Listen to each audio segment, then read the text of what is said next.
आरो बिथांनि बे बिजाबाव जि लेखाखौ फरायदों बहाय माबा मोनसे बड'लेण्ड होननाय जारिमिनारि माबा सोदोब दं नामा? दिनैनि बे गोदान भिडिअ गासै बर' रायजो राजा नोंथांमोनखौ आरोबाव फिन खनसे बरायनानै लाफिननाय जाबाय। आं दिनैहाय मेइन साफागुरि टाउनावनो दङ। एक्सुअलि दिनै आं भिडिअ खालामनो गोसो गैयामोन आरो थांनाय बाराव 8 तारिखनिफ्रायनो मोजां भिडिअ हगारनायबो जाखायाखै, खारन आंहा न'आव फेमिलि मोनसे फिसा प्रब्लेम जादों, बिनि थाखाय आं हगारनो हानाय जायाखै। हगारदोंब्लाबो एफाराब इम्पर्टेन्टबो नङिफोरबायदि जादों। दाखालि मोनसे निउस हगारनाय जादों, बेबो मोनसे निउस पर्टेलनिफ्राय कालेक्ट खालामनानै हगारनाय जादों। थेवबो दिनैबो आं मोनसे भिडिअ हगारगोन। गासैबो बर'नि निउस पर्टेल बिथांमोननाव आं क्षमा बियो। बड'लेण्ड रादाब, बड'लेण्ड बुब्लि, आर'नाइ रादाब,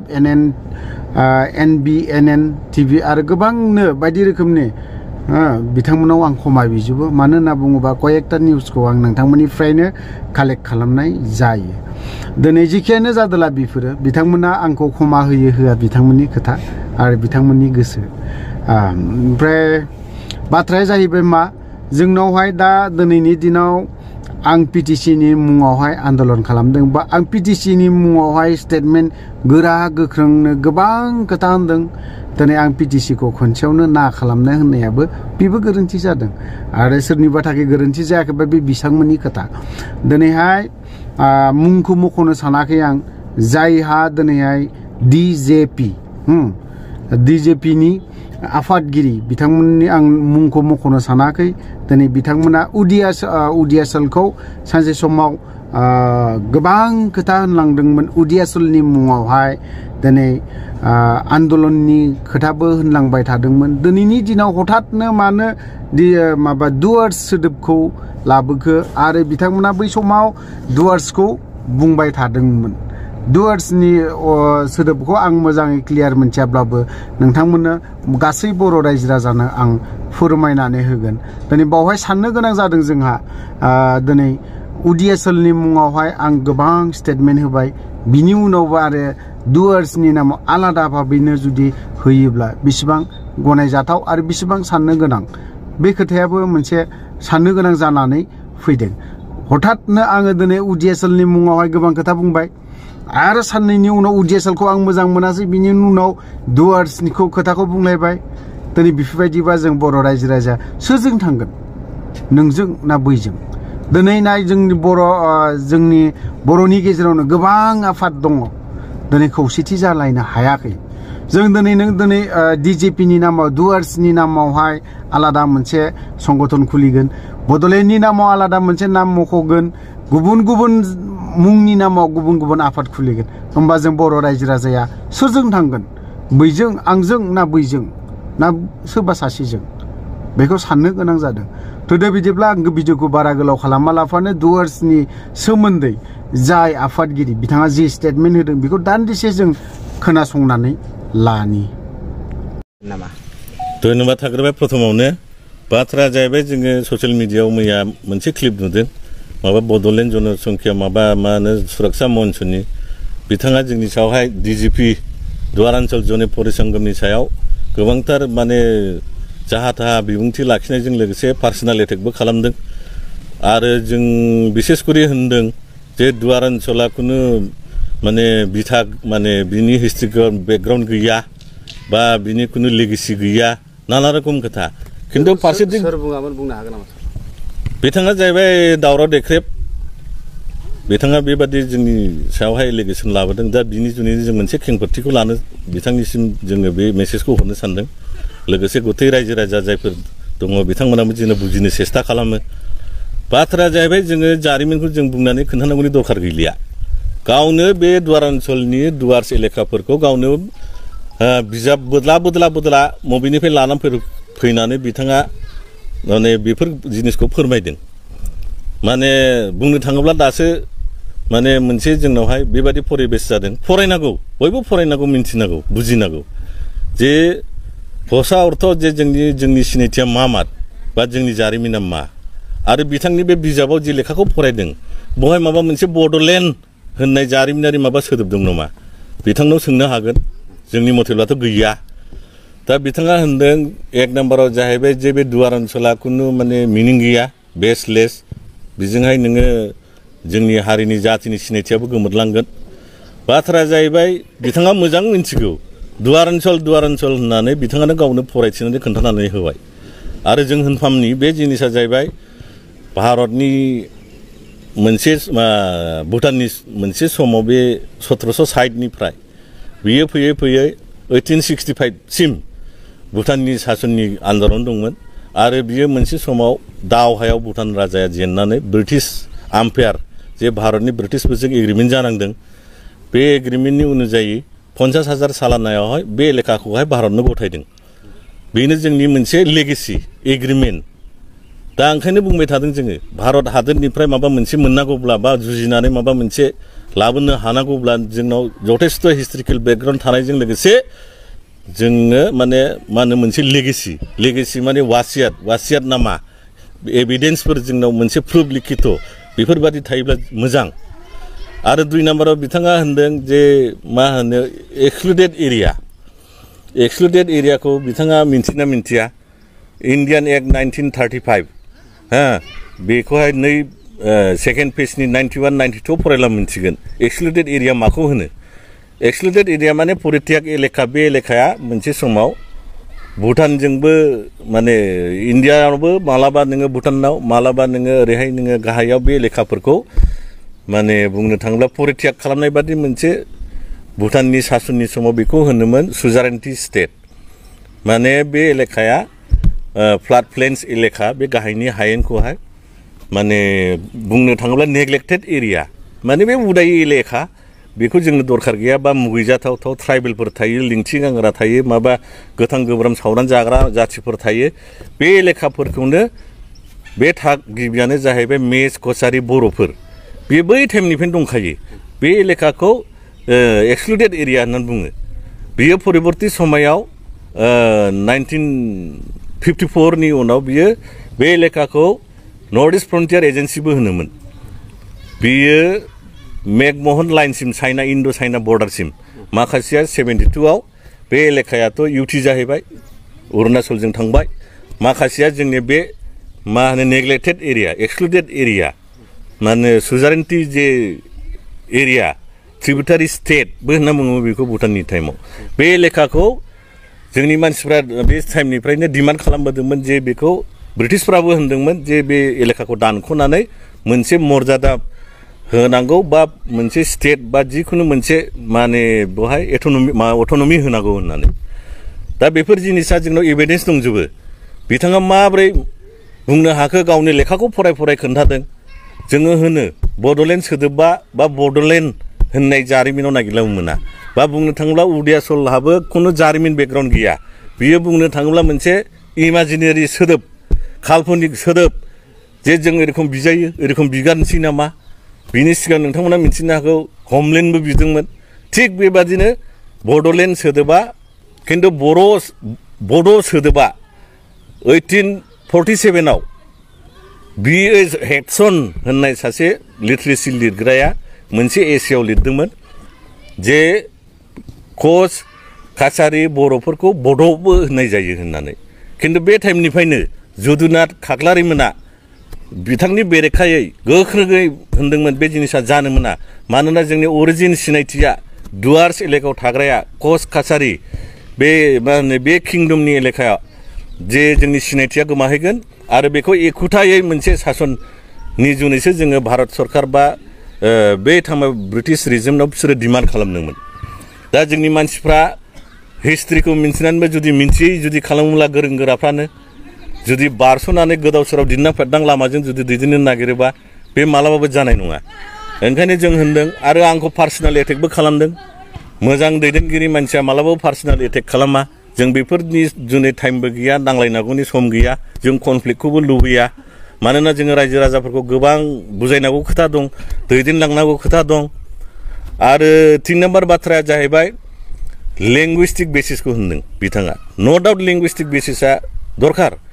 आरो जोङो होनदों जे दुवार ओनसोल जायोब्ला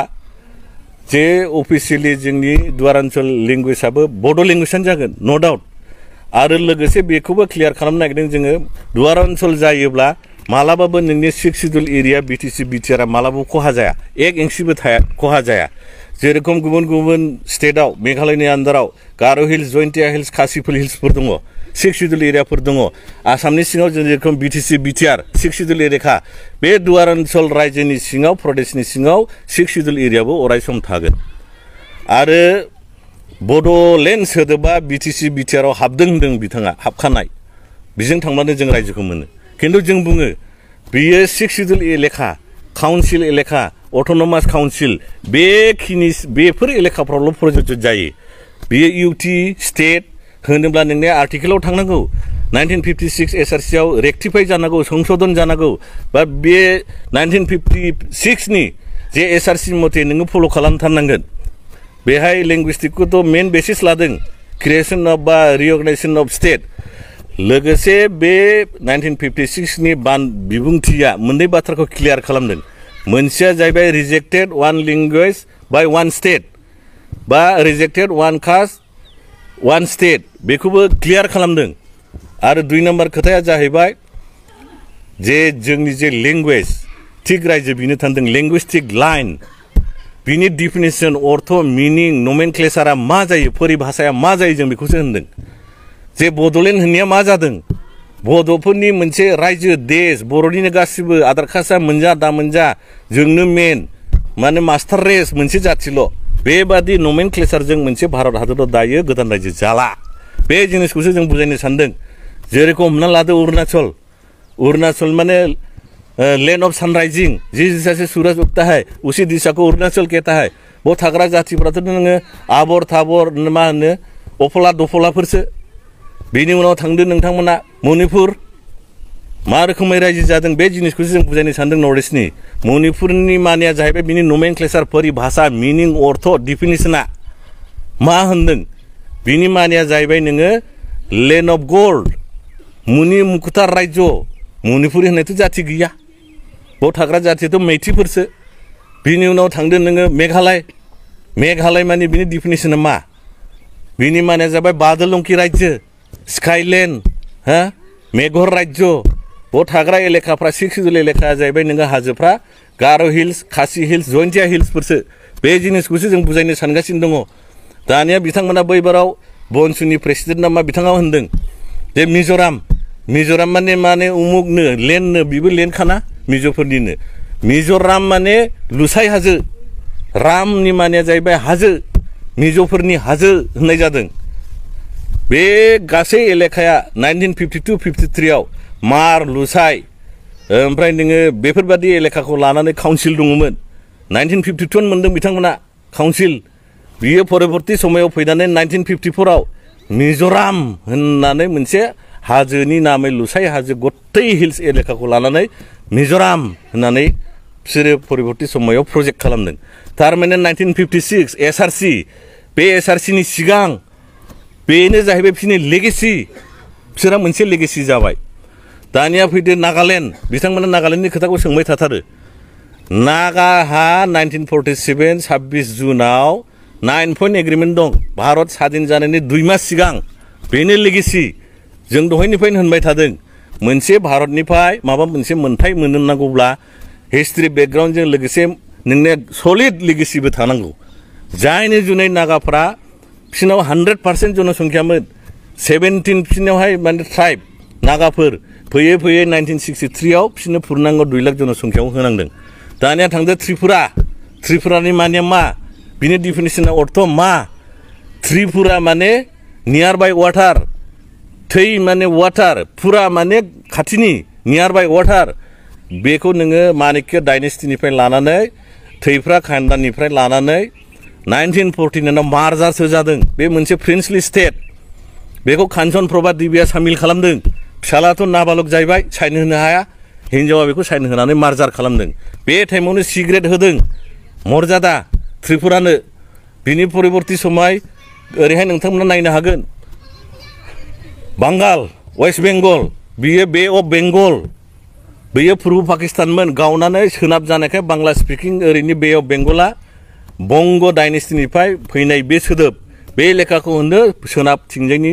बेंगल बेथ' बाङालि लेन्ड बियाखैना बेथ' मोनसे जाति कमिउनिटिनि मुङै नोङो नमेनक्लेचारनि नङाना बिनि उनाव फैदो नोङो बिहार माने मठ मन्दिरों का स्थान मठ मंदिरों का प्रदेश जेरकम सत्संग बिहार पवित्र तीर्थ स्थानों का स्थल होननाय जादों बाव थाग्रा जाति स्पिकिंआ जाबाय भोजपुरी बिनि उनाव फैदो उड़ीसानि माने मा बिनि डिफिनेशन अर्थ मा ना हासिंल' राहा बिनाय जादों ना रायजो उड़ीसा होननाय जादों बिनि माने जाहैबाय फर्स्ट रे ऑफ द डाउन ना बुंदों सूरज की पहले किरण बेखौ होनो उड़ीसा सान ओंखारनायनि मोनसे प्रथम किरण बुजिबाय बिनि उनाव फैदो नोंथांमोना मध्य प्रदेश माने मिडिल ऑफ द प्रदेश स्टेट बिनि उनाव उत्तर प्रदेश साहा खोन्दोनि प्रदेश उत्तराखंड साहा खोन्दोनि खंड उत्तराखंड माने टुकरा बिनि उनाव फैदो हिमाचल माने हिम का राज्य बरफनि राज्य आइसलैंड आरो बे प्रदेशनि नामा जाबाय मोनसे देवों का भूमि देवभूमि दानिया फैदो नोङो हारियाना जाहैबाय मोनसे आसरित धरनर मोनसे माने थाखमाग्रा बा थाग्रा स्थान हर माने हरियाणा माने हर शिव महादेव बिनि फिसालानि थाग्रा स्थान दानिया थांदों नोङो गुर्जार माने गुर्जारफोरनि देश दानिया थांदों नोंथाङा महाराष्ट्र माने महान राष्ट्र दा बेफोरबादिसो रायजो जायो जायनि जुनै जों होनगासिनो दङ मोनसे नमेनक्लेचार जे जों रायजोखौ प्रजेक्ट खालामदों जों जे बिनो थांदों बिनि डिफिनेशन अर्थ मिनिंआ मा जायो साउथआव थांदो केरेल माने नारिखलनि रायजो बुंनो थाङोब्ला बिसोरनि मोनसे मान्यता दङ जे गड्स आउन लेन्ड बा सागरनिफ्राय ओंखारनाय हा थुख्रा होनदों बिनि उनाव फैदो तामिलनाडु माने तामिलफोरनि निबासस्थान बा बियो मोनसे तामिलफोरनि देश दा बेफोरबादि भारतखौ गत्तै सालिजारि खालामना नायजोबोब्ला नोंथांमोना नुनो मोनगोन मोनसे कमिउनिटि जाति बिसेसनि मुङै बंश फेमिलि नामै लेन्ड एलटमेन्ट दानि भारत हादराव जाया आरो जेसेबां इउनियन टेरिटरि दं 9टा इउनियन टेरिटरि दं मोनसेबो मोनसे जाति कमिउनिटि बेसिसनि मुङै गैया जेरखम हमना लादो नोङो चंडीगढ़ माने चांदीनि खिला जेरखम फर्ट लाल किल्ला बेफोरबादि नामाकरणजों दाजानाय जादों दा जोङो ओंखायनो होनदों रायजो राजाफोरखौ गोबां बुजिनांगौ खोथा दं आरो बे 27 जानुवारि 2020 आव जे कम्प्रिहेन्सिभ फाइनाल सल्युशन जादों बियो ओरैनो होदलाबाय जानाय नङा भारत सरकारा सालिजारि खालामनानै नायजोबनानै मानोना बे लैंग्विस्टिक बेसिसआव मोनसे जाति कमिउनिटि बेसिसनि लेन्ड बा नों जिखुनु सोदोब जे नोंनि जातिनि मुङै बिनिया बे काउन्सिल एलेकायावल' प्रযোज्य जायो बे इउटि इउनियन टेरिटरियाव जाया बहाय नोङो थांनांगौब्ला 1956 एसआरसिखौ फल' खालामथारनांगौ बे बाथ्राखौसो जों बुंगासिनो दङ आरो बिथांमोना होनदों दावराव देखायबा माबा पान्जाब जातिनो माबा जातिनो पान्जाब माने पांच नदियों का जाबर पांच नदियों की बहता हुआ धारा बे दैया जाहैबाय सेरसा सेनाब बियास रबि बेखौ होनो पान्जाब दुवार ओनसोल जुदि बे नामाकरणजों जुदि बिनो थाङोब्ला नमेनक्लेचारजों अन्य जाति कमिउनिटिफ्राबो गोख्रै सापर्ट होगोन लोगोसे थैनिबो ब्लाडनि सिगनेचार होलायगोन थारमाने बिथांमोना एक्सेप्ट खालामखाबाय जे बे जिनिसा जानो थांगासिनो दङ बेखौ होबथानो हानांगौ रावनिबो दल संगठननि गोहो गैया ओंखायनो जों बुंदों जोंनो दिल्लीसिमबो सहैखाबाय इभेन जोङो भुटान राजाखौबो आह्वान खालामनो सानगासिनो दं कुचकावा सोलिगासिनो दं मानोना भुटान राजा मिथिथारगौ बे एलेखा जोंनिसो ओरैहाय नोङो मा होनो कुचबिहार डायनेस्टिनि अनन्त राय बिथाङा खुगा सिगासिनो दङ हम अपील करता है कि भूटान राजा हमें संग देना पड़ेगा जैसे भी एक शब्द होने से बोलना पड़ेगा क्योंकि आपको पता है ये इलाका किसका है ये 18 द्वार जो भी आपने भारत सरकार को दिया था बे इलाकाफ्रा भूटान सरकारा गासिबो मिथिजोबगौ आरो जोंजों मोनसे मोजां रिलेसन दङ भूटान राजा निसय हेल्प खालामगोन जोङो आपिल खालामो दिल्लीयाबो खोनासंनांगोन आरो जोंनि रायजो मोननाया खाथां ओंखायनो रायजो राजाफोरनिसिम खावलायनाय गासिबो ज' ओंखारनानै बे D.J.P दलाव लोब्बा लानायजों लोगोसे दुवार ओनसोल मुभमेन्टआव गासिबो बाहागो लानांगौ बेखौ खावलायनानै आंनि बिबुंथिखौ बुंनो फोजोबनाय